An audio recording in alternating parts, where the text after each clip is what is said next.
Good morning. How are you doing today? I am fantastic. How are you? Well, I love that word fantastic. Anybody who uses that, they live that lifestyle, you know. I'm trying. And you know what? Right now, I feel over the moon because, when you go and you make a little independent cinema, something that is got very little money, it's a labor of love, passion project. And you're just hoping and praying that, like, some point the horror fans out there are going to find it, discover it on whatever streaming platform it lands on, or maybe it'll play at some, late night screening somewhere.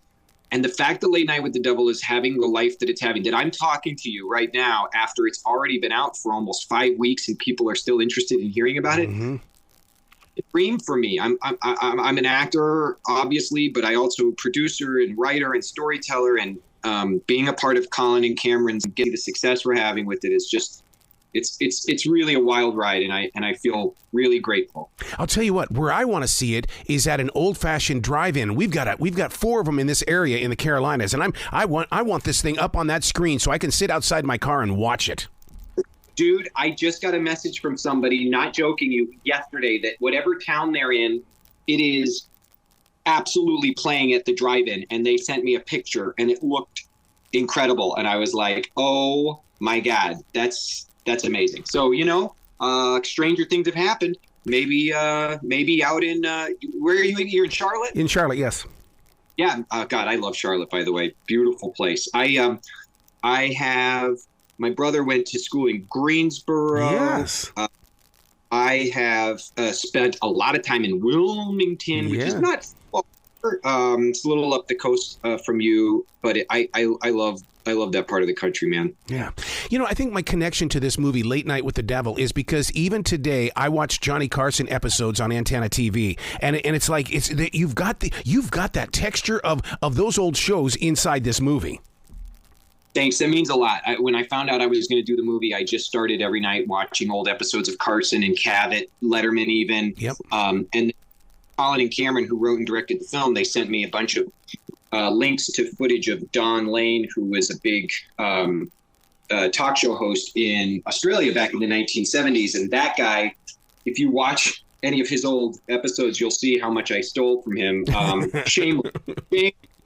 But it's okay. I also love late night horror hosts. I'm a big fan of people like Svengoolie, Elvira, yes, Joe Information Mortem. I wanted to bring that energy to the film, and I just got lucky, man. I got really lucky. I'm a very technical actor. I spend a lot of time kind of trying to develop voice inflection and physical gestures because I feel like, it's kind of like trying to play a new style of music every time you get a new character. Mm-hmm. And this was definitely music I'd never played before, but I'm glad people think it's okay.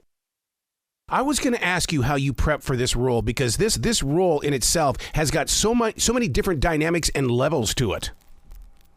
Well, honestly, going to the old footage, like you said, if you're able to watch Carson every night, I found hundreds of hours of all of that, and being able to imbue that into the performance. And then, as you know, if you've seen the film, there's 2 versions of Jack Delroy. There's the version of Jack that is in front of the TV every night, hosting a show. Mm-hmm. And then there's the version of Jack behind the scenes, who is on the verge of a nervous breakdown, whose brain is starting to melt because he is drinking too much. He hasn't processed the grief of losing his wife. He's trying to save his show, which is on the rocks.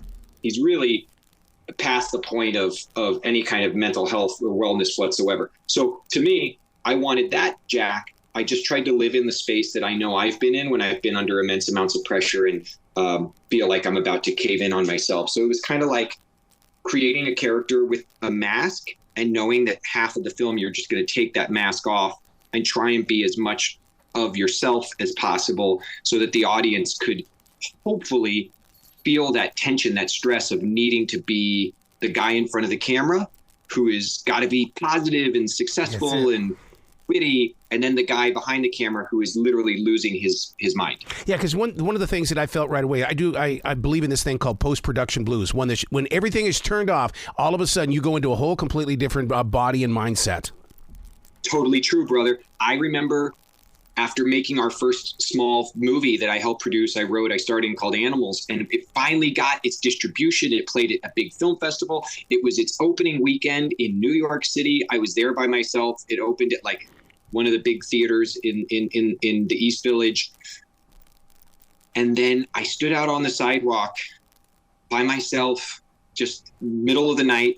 There's nobody around anymore. The whole production, the whole circus is now done. It's time to clean up the circus. There's literally like little, flyers blowing down the sidewalk. And I feel really sad. And I was grateful because I knew I was going to get on a plane the next day and fly back to Eve and the kids and my friend back in California. But Jack doesn't have that. Jack is in a place right now where he has spiraled into he's kind of isolated himself. And I'm not saying that Jack Delroy was without blame in any of the stuff that has transpired. He obviously made some really horrible, questionable, ethically bending decisions to try and boost his show. But at the same time, if he was just a jerk, if he was just this like pompous, narcissistic superstar wannabe, I feel like that would have been a boring movie. I was trying to bring as much of David into him as possible. Wow. You got to come back to this show anytime in the future. The door is always going to be open for you, dude.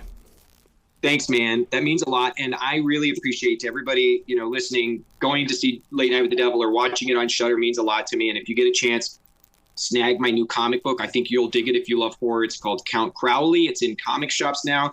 And I'll be back. I'll talk to you again soon. Well, my love. You be brilliant today, okay? Thanks, dude.